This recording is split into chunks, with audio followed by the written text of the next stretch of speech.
Merhaba arkadaşlar, yepyeni haberlerle karşınızdayız. Paylaşımlarıyla sık sık gündeme gelen Fahriye Evcen'in son paylaşımı ise görenleri gülümsetti.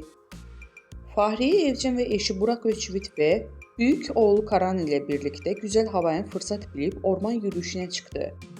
Güzel oyuncu o anları paylaşımında bulunmayı ihmal etmedi. Fahriye Evcen ve Burak Özçivit aşk pozları paylaştı. Takipçilerinden güzel yorum alan Fahriye Evcen "çok mutluyum" ifadelerini kullandı.